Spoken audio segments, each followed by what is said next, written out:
Welcome to Train Signal. You're watching a lesson on DNS. But what exactly is DNS? Well, first of all, the letters DNS stand for the Domain Name System. But you know what DNS really is? I mean, the way I think of it is DNS is this really awesome thing that allows all of us to be stupid humans. Now, don't take offense to that, because notice I said all of us, and I pointed to myself. What I mean by being stupid humans is that, especially in today's day and age of the internet, it's true even in a corporate network, but if you include the internet especially, we don't want to have to remember IP addresses for all of our favorite sites. Well, it's DNS that allows us to remember a name and then have that name be resolved into an IP address so that the smart computers, right, if we're going to say we're stupid humans, well, they must be smart computers. We allow those smart computers to talk using IP addresses. Now, there's a number of DNS components that you need to be familiar with. There's, first of all, the DNS servers. A DNS server holds a database, which, by the way, is a nice segue into the next component, but I'll come back to that in a minute. They hold a database of names and IP addresses.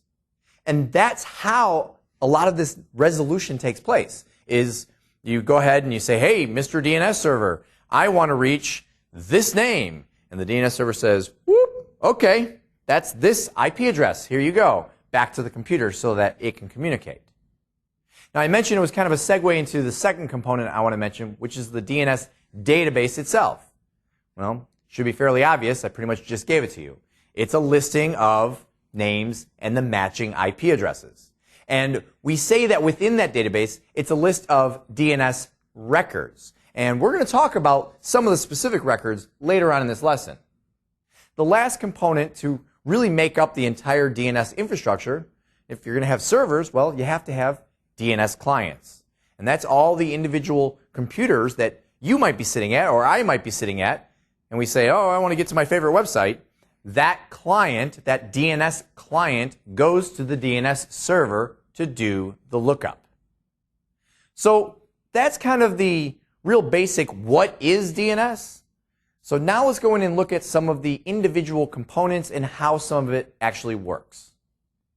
So let's talk about something called domain namespace. This is a term that people hear a lot but don't necessarily fully understand what it means. And I will tell you that DNS is one of those things that, and I know I've done this a few different times throughout the course, but you sometimes have to kind of compartmentalize things and learn them piece by piece and let them all come together. So the first thing here is learning this term domain namespace. Because DNS is a hierarchical, or I should say it uses a hierarchical namespace. And I have that illustrated here where at the top we start with something called the root domain, which is just a dot. Now, you may find this easier to grasp hold of if you think of the internet while I'm going through this. Okay, if you think of how you look at names on the internet, so when you go to different websites, I will tell you that all of those websites and the internet as a whole, well, its entire functionality is based off of domain namespaces. And even though you might put in something like www.trainsignal.com, believe it or not, there is another dot at the end of com, right? It's technically www.trainsignal.com dot. And that dot at the end is hidden, it's assumed, and it's what's known as the root domain.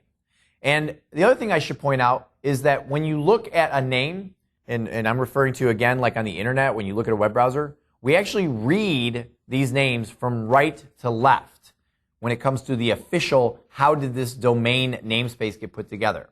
So we start with the dot that's hidden, and it's all the way on the right, and that's the root domain. From there, we will have a top-level domain. And in the example of www.trainsignal.com, well, that, of course, would be .com, right? That's the top-level domain. And there's a number of them out there, right? On the screen, I have a few examples, .net, .com, .org. Matter of fact, if you were working in an internal environment, that top-level domain could be anything. It's not that uncommon to see something like .local, which is not valid on the internet, but it is valid when working with domain namespace within a local network if you're not out on the internet. So after we have that top level domain, we move to a second level domain. Now, I've verbally been giving you the example of www.trainsignal.com. Here on the screen, I'm going to use a company that's a hypothetical, fictional company that I've used in a lot of my courses. It's named Globalmantics. So it might be globalmantics.com. Okay, and that's now our second level domain. From there, we move into our subdomains. And so again, in an example of www.trainsignal.com, the www is a subdomain. And we'll even learn a little bit later on that technically www usually is not an actual subdomain. It's an alias. Okay, but so let's move away from that train signal example and let's stick with the Globalmantics we have here. We have some subdomains which might be northamerica.globalmantics.com or HQ for headquarters.globalmantics.com or asia.globalmantics.com. And believe it or not, from there we can move down into further subdomains. So I have an example here of sales, which is a subdomain of the HQ domain. And if you were to put that all together, you get sales.hq.globalmantics.com. And finally, if we want to truly, now that's really kind of where we end our domain namespace. Okay, there's no more domains beyond sales. But I do have something else that I want you to be familiar with, and that's something called an FQDN, which stands for Fully Qualified Domain Name. When you look at a computer and you want to know its fully qualified domain name, we still do this process, but there is one more step. And that is if the name of the computer that I have on the screen here is Server A, if that's the name of that computer, then its fully qualified domain name is servera.sales.hq.globalmantics.com. And again, remember, technically, there's another dot at the end of com. We just don't ever actually list it. It's an invisible dot for the root domain. You have to understand this. You have to be able to grasp hold of the idea of these domain namespaces and how they are formatted. Everything in a DNS environment will use this hierarchical naming strategy. Now, once you have grasped hold of this naming strategy and understand what a namespace is or a domain namespace is, from there, we need to understand something called DNS zones. And a zone, or a DNS zone, would be an area of the DNS namespace to which a DNS server can be authoritative. Okay, so a zone on a DNS server is the area of that DNS namespace that we just went through that particular server is authoritative, meaning it has the right to give definitive answers about computers that exist in that namespace. So examples that we have here, if I go back to globalmantics.com and we see we have some subdomains below that of NA for North America or HQ for headquarters in Asia. And then within NA, I might have support as another subdomain there and training as a subdomain there. And although I know on the previous slide I had sales under HQ, we're going to move sales over into Asia. You'll see that I have some highlighted areas. So we might have a DNS server that is authoritative for the support domain. And to be more specific, that DNS server would be authoritative over the support.na.globalmantics.com domain namespace. And the same would be true if we had a DNS server that was specifically authoritative for the training.na.globalmantics.com namespace. Or you'll notice over on the right side of the screen, there is a shaded area which includes Asia and its subdomain sales. That just represents that you can have a DNS server that is authoritative for more than just one specific isolated subdomain. You can have a DNS server that is authoritative for the sales.asia.globalmantics.com domain namespace.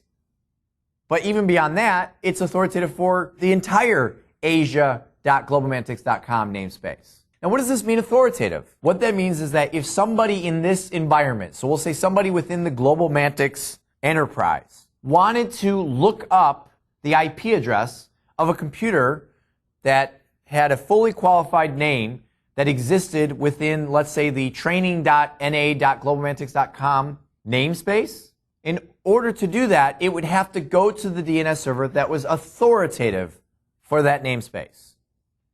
Now, let's talk a little bit about how these DNS servers are able to produce this name resolution, right? I mean, if that's the whole idea, that we have these DNS servers, they have these databases of information that resolves names to IP addresses. You go back to the whole stupid human thing.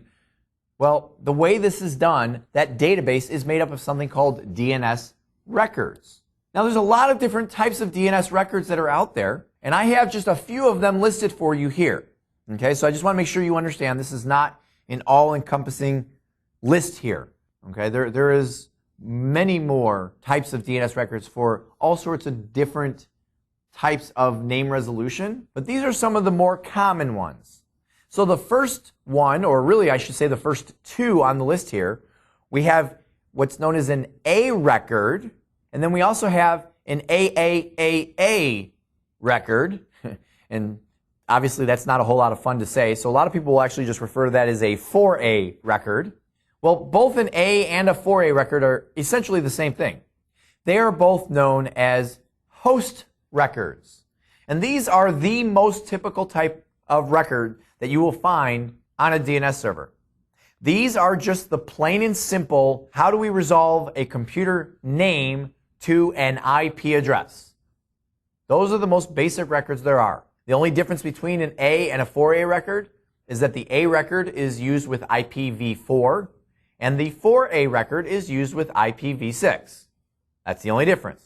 Now, the next type of record that I have listed here is a PTR record, or what's sometimes referred to as a pointer record. A pointer record is the opposite of a host record. Instead of resolving a name to IP address, now these are used for resolving an IP address back to a name. Now, I know I've got you scratching your head right now saying, well, wait a minute, why the heck would we ever be resolving the IP address back to a name? Right? We're supposed to be stupid humans. We can only remember names. If I already have the IP address, who cares what the name is? Well, I will tell you that these records are used very often by certain applications. Okay, so it's not so much that the humans will put in an IP address and then you have to convert that IP address back to a name, but certain applications may have that need.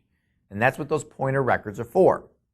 Now, the next type of record I have listed here is one that I've already made reference to a little bit earlier on when I had mentioned about the www thing and how that's typically not an actual subdomain. Well, the reason why is because we have certain records called CNAME, which is sometimes referred to by people as common name, or to be more specific, people will call it the canonical name, or very generically, we'll just refer to it as an alias. And the purpose of an alias is to allow users to be even stupider. Is that a word? Stupider? They could be stupider than they already were by only being able to remember names. Now, not only do they have to just remember a name, but it might be a simplified name compared to the actual name of the domain or of the individual server. In other words, if you were to go to www.trainsignal.com, there's a very good chance, and I can tell you it's a really, really good chance, that www is not the name of the actual web server. Meaning the computer that is the web server hosting TrainSignal's website, that server is probably not named www. That's not the actual name of the server. That server might be called something like Web Server 1 or TrainSignal Web Server, or something like that. But rather than users out on the internet having to figure out what the official name of our web server is, we'll just put in an alias. We'll say if anybody puts in www, what they really mean is they mean Web Server 1. This also gives us the ability to have a little bit of redundancy and fault tolerance built in, because maybe it's not a single web server. Maybe there are a list of web servers. Maybe I have web server 1, web server 2, and web server 3, and I can go ahead and say that the www alias points to all 3 of those servers. And then we might even put some weight on it so that we try a certain web server first, and it's not available, we go to the next one, and then the one after that. But that's what a CNAME record is for, is to give you a very simple name or an alias for your users to access you by. And the last record that we're going to go over here, again, there are many more records, but this is the last one that we're going to cover right here and right now, and that is something called an MX record, which stands for Mail Exchanger Record. And this is a record that is specifically used for looking for the presence of an exchange server or a mail server.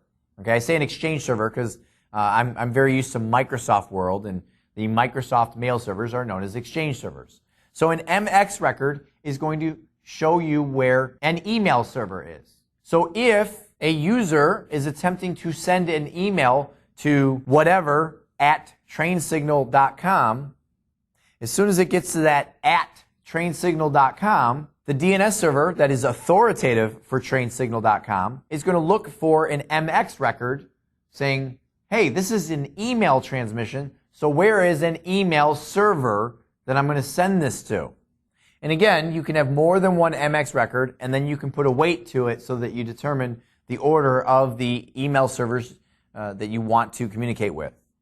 So just to real quickly review, the A or 4A record is the host record, nice simple named IP address. Whereas the PTR or the pointer record is the reverse, and it's actually what it's known, by the way. I don't think I said that before. It's known as the reverse lookup record. Okay, that pointer record is reverse lookup. It's now IP address to name resolution. We have CNAME or alias to give a simplified name rather than a user having to know the true name of a server. And then we have our MX records, which is specifically for email. You need to be familiar with those records above and beyond all else. There are other records out there, but they get specific to certain needs on a network. Okay, so now that we've learned what DNS is and we've learned some of the issues as far as domain namespace and zones and records and all that fun stuff, I want to talk to you about something called dynamic DNS. And the idea behind this is, well, you know, back in the old days, that those DNS servers and all those DNS records, we had to type them in manually, right? So I'd go over to the DNS server and I'd start making a list of all the different computers on my network. Well, now DNS gives us the ability to perform what's called dynamic updates. And this is where the DNS clients, as they come onto the network, they don't just go to the servers for lookup, but they can also go to the server to give them an update. Basically to say, hi, I'm here, and my name is, and my IP address is, so why don't you make a note of it? And as a matter of fact, the dynamic aspect of DNS gets even cooler than that. You may recall learning from another lesson about something called DHCP, the Dynamic Host Configuration Protocol, and this is where IP configuration gets assigned to the clients automatically. Well, we can build in DNS integration to where, when the DHCP server gives out that IP information, the DHCP server can then turn to the DNS server and say, hey, DNS server, I just gave this other guy over here, you know, he's named blah, blah, blah, and I just gave him this IP address, so put that in your database. How cool is that? You don't have to do anything. It all just works. Okay, so that's the really, really, really fun aspect of DNS, making it dynamic. And I will tell you that that does bring us to the end of this lesson. And so with all this knowledge that we now have of DNS, hopefully you can go ahead and, well, like myself, continue being a stupid human where all we can remember is names and let DNS do all the resolution for us. That's all I got for you. I'll see you in the next lesson.